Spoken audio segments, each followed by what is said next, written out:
This is Delta Sierra Juliet. Is there any known traffic below 5,000? Delta Sierra Juliet, no known traffic. Seems to be a large aircraft below 5,000. What type of aircraft is it? It is more bright. Seems to me like landing lights. The aircraft has just passed over me at least 1,000 feet above. It seems to me that he's playing some sort of game. He's flying over me 2-3 times at speeds I could not identify. It's flying past, it's a long shape. Cannot identify more that it has such speed. It seems like it's stationary. What I'm doing right now is orbiting, and the thing is just orbiting on top of me also. It's got a green light and sort of metallic-like. It's all shiny on the outside. The engine is rough idling. I've got it set at 23, 24, and the thing is coughing. Attention to go to King Island, Melbourne. That strange aircraft is hovering on top of me again.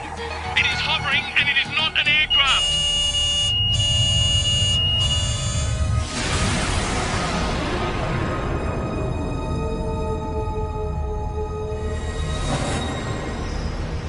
What you've just heard was a recreation of the final words spoken by pilot Fred Valentich before his plane disappeared over Bass Strait.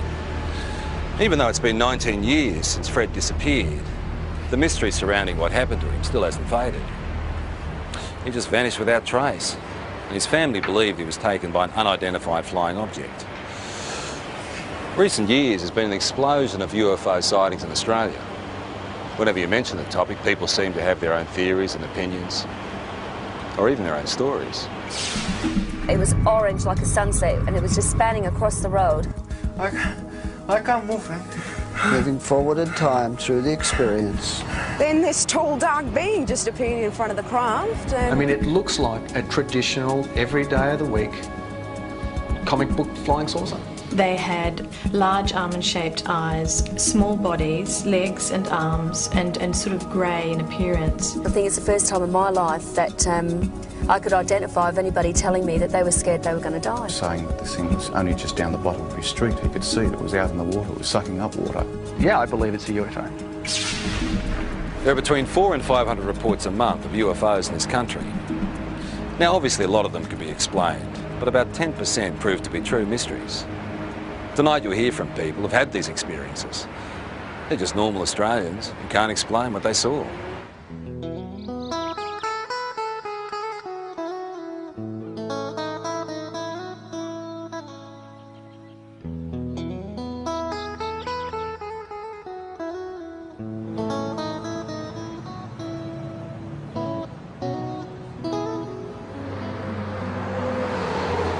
I was travelling from Sydney in a northerly direction toward Gosford along this particular road here, the Pacific Highway, and it was quiet. There wasn't a lot of traffic. It was early Christmas morning, and I was just gazing out of the front window of the car, and I saw approximately half a kilometre away a bright silver metallic object crossing from south to north.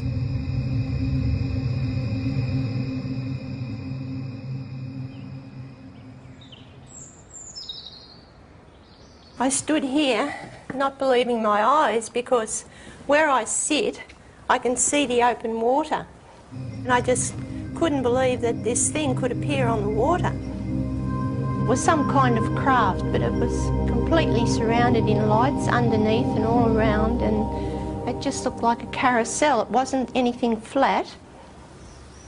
Around holiday time, the local police know they'll be busy. But on this New Year's Eve, the calls weren't what they expected. All people that I spoke to had exactly the same thing to say. There was no variance whatsoever in the object that was sighted. It was a huge chrome, very shiny object in the shape of a ball. At the bottom of the ball was a number of huge white lights. This object looked like it was sucking up water.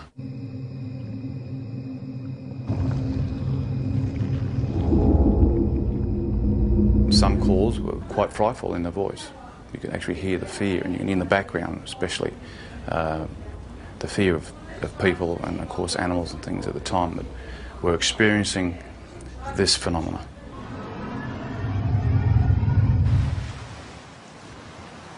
We're looking out above this headland here, and we're watching a bright light move in a strange fashion that you'll never see, or we never saw anyway. It was moving quickly and moved for instance, in a zigzag fashion. We were watching it for 10 to 15 minutes, move in this direction north, and we just saw this bright light, 15, 20 metres above our car. Just a bright light, emanating light towards our car. It was just awesome. All of a sudden I saw these lights come out of the water, like a cylinder, and flash. And the top of the water was all lit up. And as that light was up, I could hear the rushing of water, movement of water, and then the water being raised up, and then shortly after, down comes the water on top of the lake. I noticed this rather bright light that seemed to be on the right-hand side of the car, and it seemed to be following us for quite a while. And then all of a sudden it turned and went at a right angle right across the expressway in front of the car. It was large, round, and it seemed to have a stream of sparks flying out the back of it. I don't know what it was, but it was most peculiar. After the initial New Year's Eve reports to police, the local Sun Weekly newspaper got hold of the story. There were hundreds more people at home that obviously thought they'd seen something quite out of the ordinary, but were too scared maybe to come forward and actually say that they'd seen something. Our office, the day the report hit the streets, was amazing. We had caller after caller saying they'd seen the same thing. A lot of the witnesses were retired academics, some were policemen, nurses, school teachers, Sunday school teachers, lawyers, business people, some of the leading business people in the area. They were all people that had everything to lose and nothing to gain by even coming forward and making a report. All the people who actually saw it hovering over the water described these 4 or 5 shafts of bright white light coming down to the water and literally penetrating the water rather than reflecting off it. We also had descriptions of the water seething underneath it. Some people said it frothed, some people said it foamed, some people said it was steaming up. Overall, I'd imagine there'd be probably 3 dozen telephone calls on a night. Well, we're police, aren't we? In particular, Sergeant Wenning remembers one very distressed caller. He told me he had been woken up from a deep sleep with thunderous noise and bright lights, dogs barking. His children had come into his bedroom screaming. He was saying that this thing was only just down the bottom of his street. He could see it was out in the water, it was sucking up water. The sound was like a million hummingbees. He didn't know what was going on. We investigated officially with the local aircraft, aerodromes, with the Air Force, with air traffic control, and again could come up with no explanation. While everyone can describe what they saw, no one seems to have the answer to exactly what it was or where it came from. It was moving in waves in the sky, which could only be described as a UFO. When you see something like this, there's a sure knowledge that you're looking at something that is beyond your experience. I'm not young, and people might think, oh, you're a bit strange, seeing things and that, or had imagination. No, I've got imagination, but not like that. Not when I see something that I see. I know I saw it. At first I thought, well, maybe it's some type of meteorite, but it was too large, it was travelling too slow, and turned a right angle, which I know meteorites aren't inclined to do. I was just bewildered how something could appear and disappear in the thin air practically. Well, I honestly don't know what they saw. We've gone right through all the realm of possible explanations, which leaves it as what a UFO truly is, a flying object which we cannot identify by conventional means. There's a saying that seeing is believing, and it certainly applies to UFOs. The most intriguing personal accounts come from people with no real interest or belief, until it happens to them.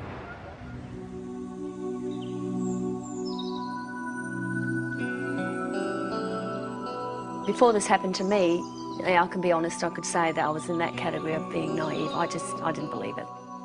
I didn't really believe it, because I had to see, it's like I would have to see it with my own eyes.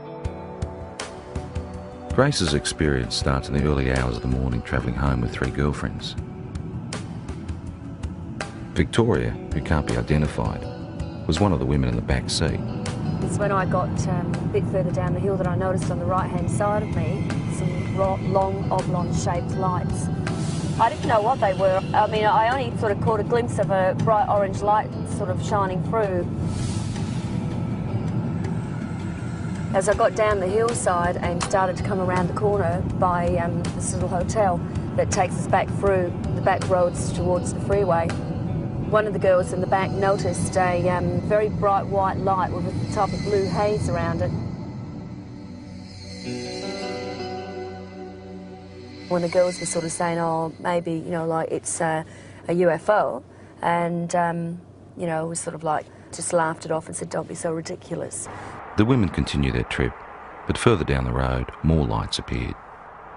I heard Victoria and one of the other girls in the back there, they were commenting on something that was behind us. They actually thought somebody was coming up behind us, like a truck or something, because it was moving fairly fast and very bright. It was just such a bright as blinding light. It was orange like a sunset, and it was just spanning across the road. I got really scared, and I said to Grace, quick, just step on it. Because I knew there was a town just a kilometre up the road.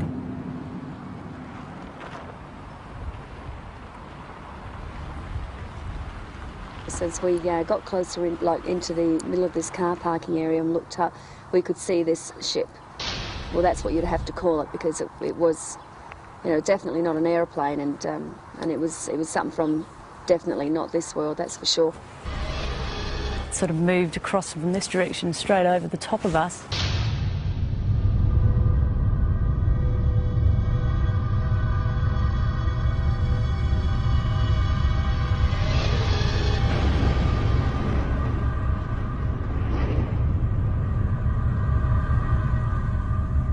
Sort of disappeared into a gully where we lost sight of it.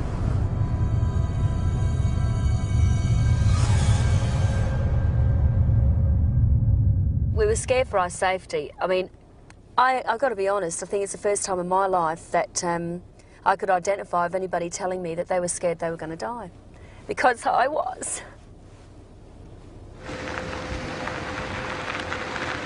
When I got to the opening of the drive here, the other girls noticed that there was something else up, some activity up there in the sky. We were still scared. We didn't know what they were either. They seemed to be moving in a direction that this other craft had gone over and gone down. So the first thing you think of, just pull off someone's driveway. And as I pulled in, the light was so blinding, it actually was hurting our eyes to look at it. Then I noticed a figure coming. It wasn't a human, it definitely was no human, that's for sure. I felt threatened by it, I felt really, really threatened by it. That was the closest thing I've ever experienced, the thought of actually, you know, coming close to death, I suppose, which sounds pretty silly, but the fear I had was like that, like I wasn't going to see my family again. And the weird thing is that it's not the normal thing to talk about and for people to accept. But, you know, it's been 3 years now, and I still feel very distressed by it. In the weeks, I felt a lot of doubt with what happened to Grace. I didn't believe it, truly believed it, because I hadn't experienced anything like that myself. So I didn't show it either. I mean, I didn't show that I didn't believe it, because I think it was important that I looked like I was supporting her, so that otherwise, you know, she might go sort of, you know, off the rails if she didn't feel she had some support from her husband. But 2 weeks later, those doubts disappeared. What's work? Late one night, they were both woken by their distressed 15-year-old son. He was dead set that he had presence in his room. You know, there was somebody in his room. And one thing that he kept saying at that time was that, can you hear that sound? And he kept pointing up to the ceiling. And we could hear this low drone sound. I knew then I'd heard that sound before. We got back into bed and I was laying there. And I thought, do I lie here and just let this thing go through and just, you know, try and wipe it off as another bad experience, or do I actually get up and look, and if it is what I think it is, then maybe my husband will be able to see for the first time and he will believe. I just couldn't believe what I was seeing. When you see an object that's just sort of floating through the air, like at slow pace, and you think to yourself, oh my God, it struck me as, you know, being awesome. It's just something unbelievable. It was a relief that he was able to see this thing, and all I kept saying was that was the thing that was there the night when I was with the others. Certainly by its nature, by the way, characteristics of the way it just hovered across the house at a slow pace, yeah, no, nothing man-made. Not from this country, not from this earth, I should say. So you want me Even though Grace and her husband ended up experiencing the same craft, their ways of coping with it differ. You either accept it or you don't accept it, and I tend to say now, after I've seen it with my own eyes, I accept it, but I don't, you know, harp on about it and talk about it, and if it's just one of those things you try and leave as a part of your life that's happened, and let's get on with things, let's move on from here, you see. And that's how I sort of try and treat it, rather than try and find an explanation as to what it is. Yeah, I really don't have a theory yet. It's basically, it's more the fear. Again, I don't know why, because I'm still here and I am healthy, you know, I mean, but the fact is it's just a worry because you don't know. You just don't know. What do you reckon it is? Got no idea. Images of UFOs caught on video over the years tend to raise more questions than they answer. From they are visitors. Yeah? Yes, yes. UFO. Working out whether there is something out there has intrigued researchers for years. And there's no doubt that there is a physical dimension to this UFO phenomenon, and it appears to involve some form of technology, and many cases certainly suggest that we're dealing with an exotic technology that might be something certainly foreign to our environment. When a Melbourne photographer saw images like these, he was interested enough to go on standby to try and capture on film whatever was buzzing the sky over Narre Warren in June 1996. I got the phone call and I was told that the lights were spinning across the tree line over the homes. What I did was put the camera onto the object, allowing it just to come into frame, hit the shutter, count to 20, stop, wind, move the camera to the next part of the frame, start the shot, count to 20, let it go, and so forth. The first night, the result of the photographs showed just light trails of this object going across over the tree line. The second night, with higher speed film and the higher magnification lens, is where we actually captured the shot of the disc. This thing was, the only way to explain it was moving across the air like ice on a hot plate, very, very smooth. Later in the program, Doug's photos will be studied by an independent expert. Well, it was flying, it's unidentified, and it was definitely an object. What it will be, and I hope with the analysis will prove me right. But yeah, I believe it's a UFO. In the UFO community, the term hypnotherapy is like a buzzword. It's the thing to try if you feel you have secrets of the past to unlock. While mainstream medicine doesn't necessarily recognise it, people who've had UFO encounters believe it helps.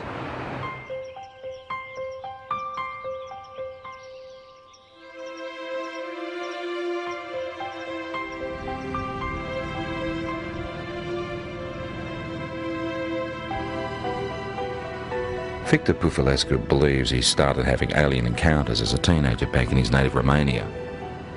He's turned to hypnotherapy to try and find out exactly what happened. It's like being a good soldier. You just obey orders. This is actually probably the best description of hypnosis process. Loosened limb, deeper sleep. Loosened limb, heavier and heavier. Not a worry, not a care.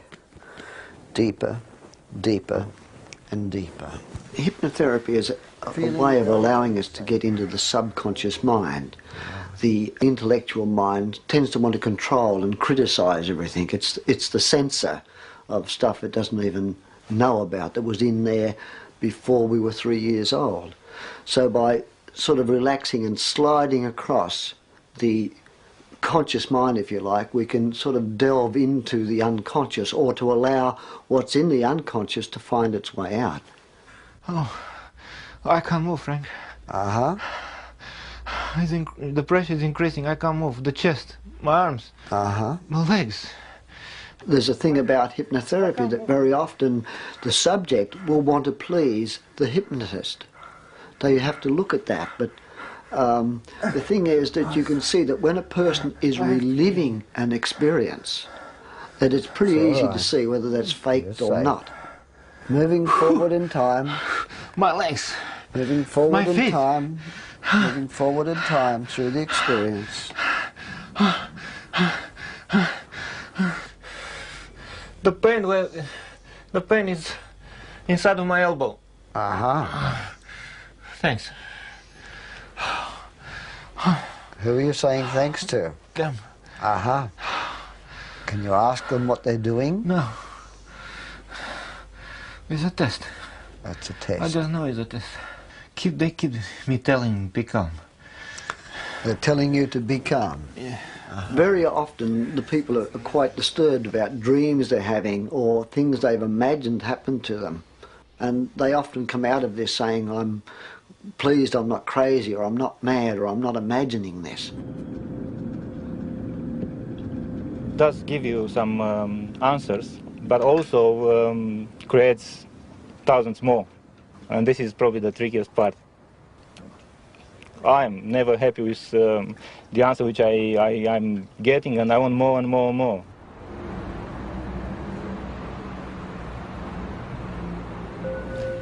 Just relaxing as much as you can with every breath. Just feeling a sense of calm. From 1992, there was a very strong correlation with awakening psychically and with my healing work to having these experiences. Elizabeth Robinson is a spiritual healer and therapist who says she's been having extraterrestrial experiences since childhood, but is only now starting to accept them. I mean, when they started with me, I thought, my God, this is bizarre. You know, this is crazy. This is in the realm of science fiction. But I know now I've had to work through that and struggle with it, and I've denied it like hell for 5 years. And I can't deny it anymore. Elizabeth says she started seeing creatures like these around her home in Perth in 1992. There were 3 beings standing there. They had large shaped heads, bigger at the top to chin at the bottom, large almond-shaped eyes, small bodies, legs and arms, and sort of grey in appearance. But they looked at me with a sense of intent and intelligence. Soon after, Elizabeth's daughter talked of being visited by a lady during the night. Elizabeth believes it was one of the same beings.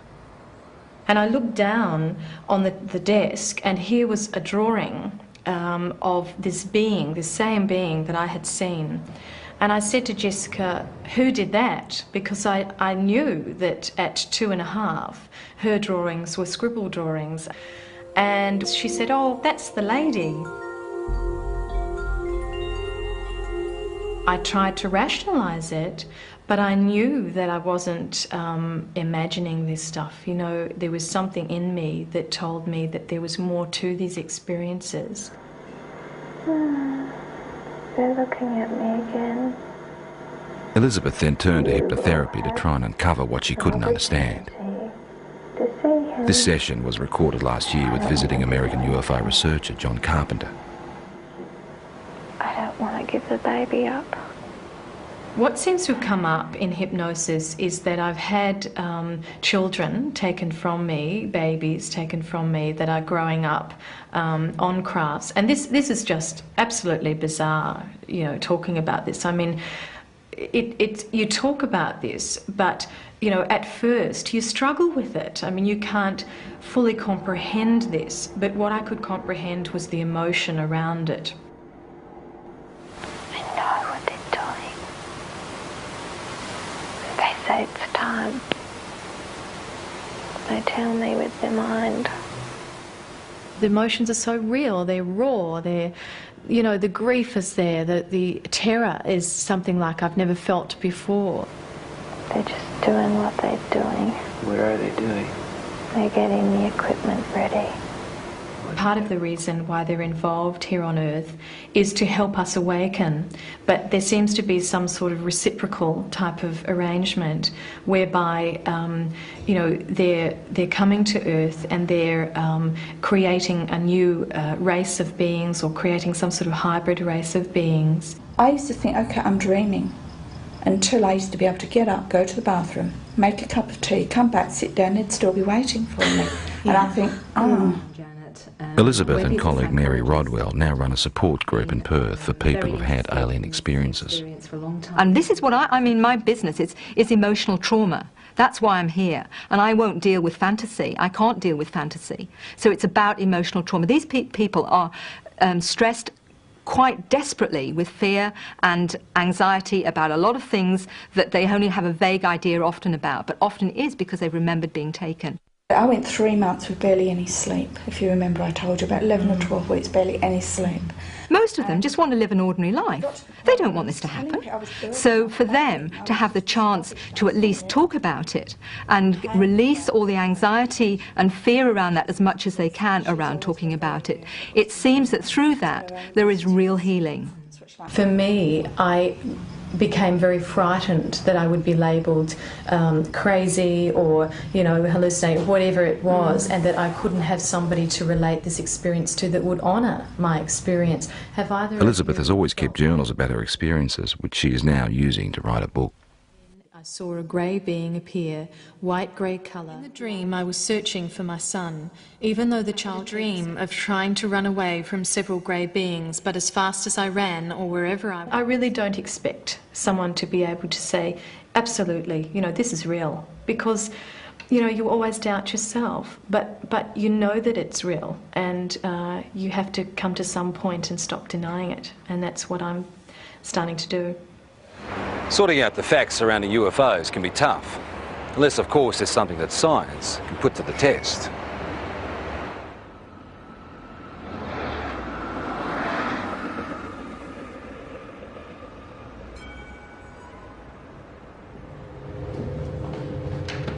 Earlier in the program we saw photographs taken by Doug Page.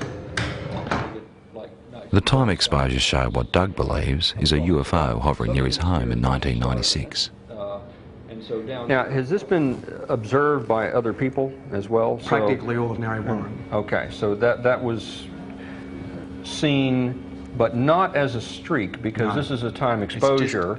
So it was simply an object of some sort traveling. Correct. In somewhat of a line, but as you can see, it goes up and down here. This type of negative sleeve will take... The professor would like to examine the negatives that come before and after the pictures in question. Explain to me why... But Doug has used the ends of rolls of film and discarded the shots he felt didn't work. Now, when the films were actually ready for handling, I'd lay them out and I went through them, and I go with the scissors and I just go cut, cut, into the bin, cut, cut, put it there, and that's what I did. Okay.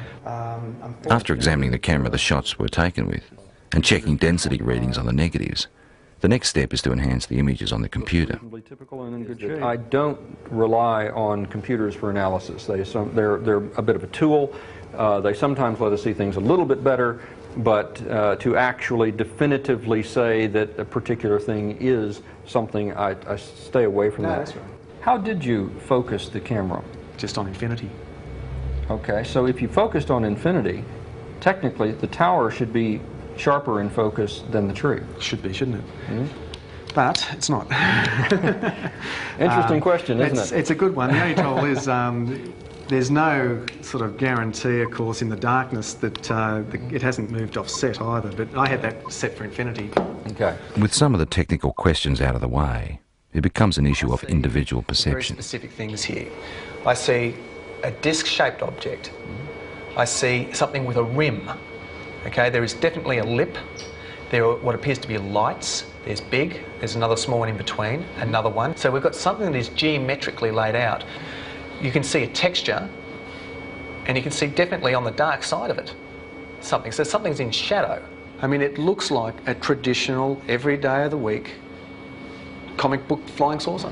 My first impression of this when I saw it, again, was a trumpet, a circular object here that we have a bell shape that comes out like so.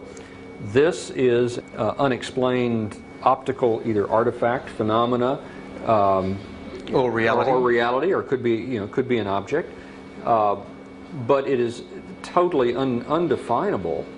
And of technical concern is the fact that the start of the time exposure is more in focus than the end shape. Does it make any sense to you that if this was moving and it's decelerating, would that have a bearing on the shape of the line? If it was slowing? Because no, it shouldn't. It should be exactly the same sharpness. Despite question marks over issues like that, the professor is able to reach some conclusions. I don't believe that it's been faked. I think it is probably something that was traveling through the air. What it would be, I wouldn't know, and there's no indication from the photographs that would give me any clue. There are points there that I haven't considered, such as the object, could well be a phenomenon that that I've never heard of. So I mean, we've got to keep an open mind.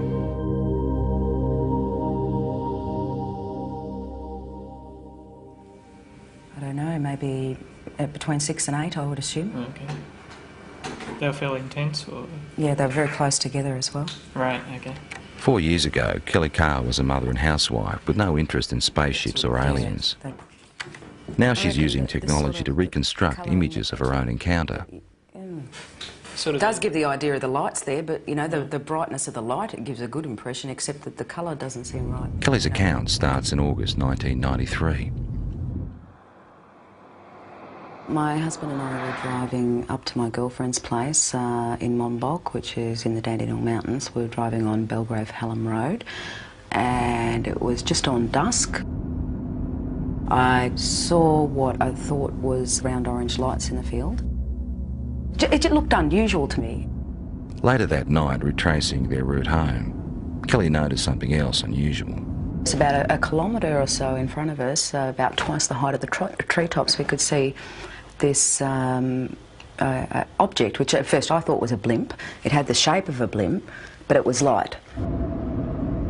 As we got closer to it, the light seemed to sort of separate, and it was actually these a row of round lights, and they were orange.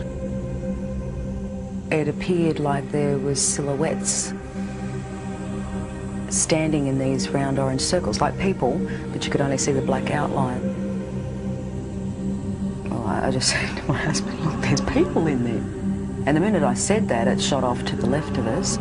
Within 1 or 2 seconds, it was gone completely. About a kilometre or two further down the road, as we kept driving, I came across at least what I thought was a screen or a wall of light across the road. And my heart started racing and the adrenaline was sort of pumping through my body, and I'm thinking, we've just seen us back down there, we're in for, a close encounter. Then the next instant, nothing. We seem to have actually covered a fair distance that I don't even remember covering. It might have been possibly close to a kilometre that I don't remember actually travelling. There was no light. There was nothing blocking the road. Kelly says it wasn't until weeks later she remembered actually getting out of the car that night. And I saw that there was another car that had pulled up 100 metres down the road. Then I walked around the front of the car to where my husband was standing on the other side, and we started walking across the road together. As we were walking across the road, I looked down and I saw that the other people were getting out the car and starting to walk as well. So I was quite happy that there was other people there who were seeing the same thing that we were. And we walked up along here to where the fence is. Right out in front of us is this huge craft. I was totally awestruck, it was science fiction coming to life. There wasn't any fear then, it was just all total awe. We stood here, I guess side by side, my husband and I, for about 30 to 45 seconds. Then this tall, dark being just appeared in front of the craft, and he was followed by about another 7 or 8 that appeared straight behind him. I felt this energy go through me. It's like nothing I've ever experienced before in my life. It was like some sort of low-level frequency that came in waves, but it was so dense that I could actually physically feel it going through my body. And that feeling absolutely terrified me. It was like, I can't even explain the horror that I felt just feeling this. And I began screaming. The minute I did, the eyes on these things lit up and they came charging across the field.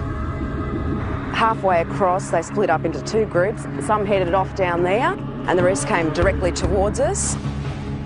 I felt this blow to my stomach, and the next thing you know, I'm back here somewhere on the grass. It literally lifted me off of my feet.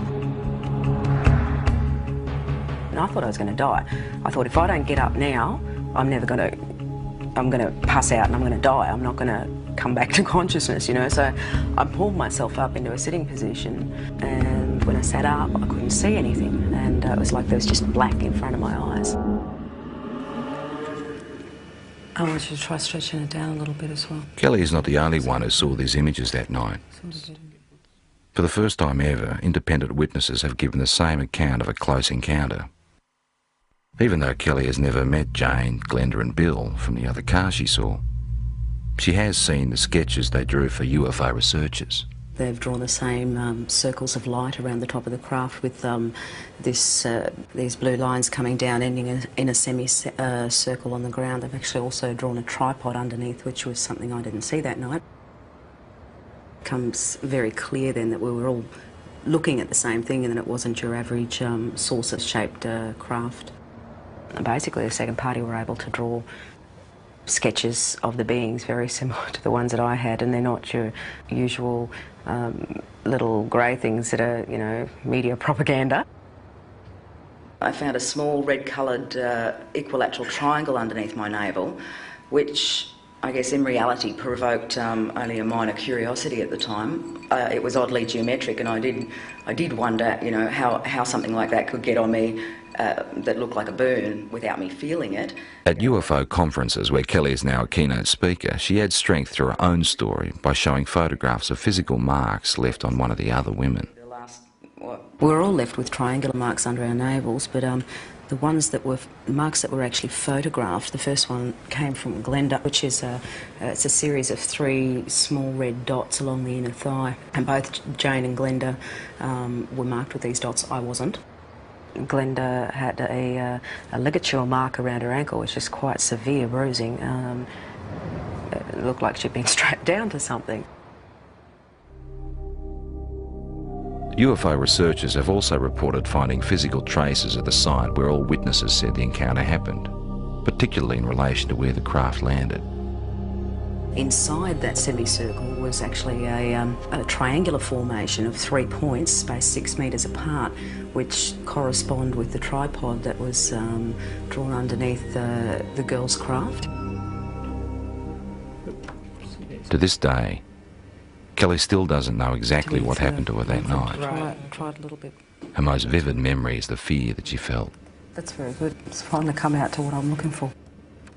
And I think a lot of people, you know, might have experienced the fear in a nightmare when you're being chased or something like that, and it's a terror that you feel that, you know, sometimes can wake you up or whatever, but it's absolutely horrifying when you're dreaming it. And that's exactly what I was feeling while I was totally awake. That sort of terror, actually having to feel it while you're conscious and physically awake and feel it as a reality, is like a living nightmare, like a nightmare had come to life.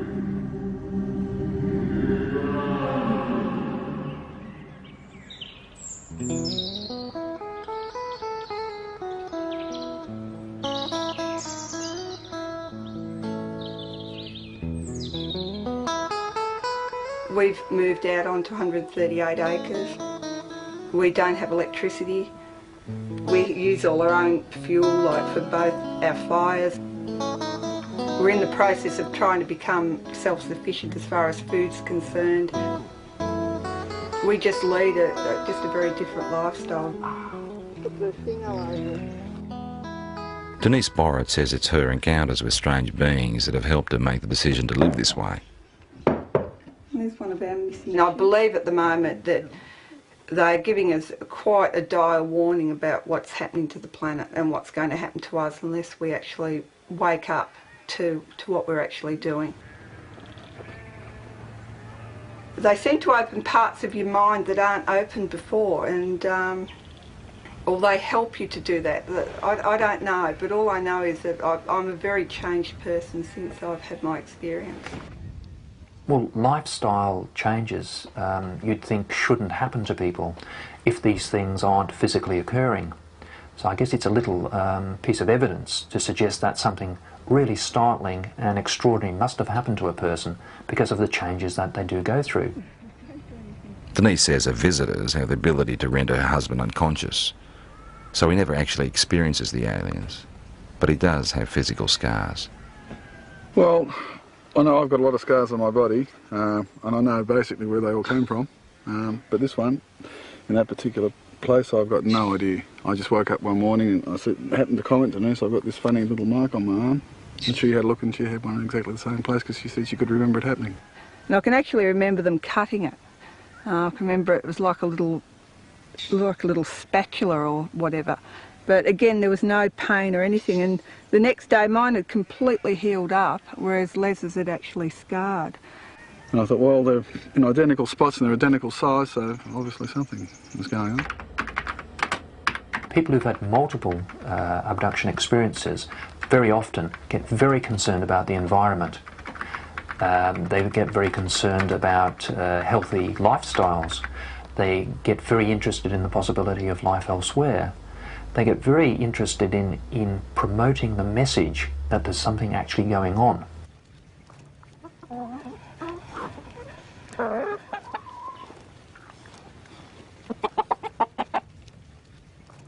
If things do go haywire on the planet, like I believe they will, that we at least will be able to feed ourselves and not have to rely on man-made energy to keep ourselves going.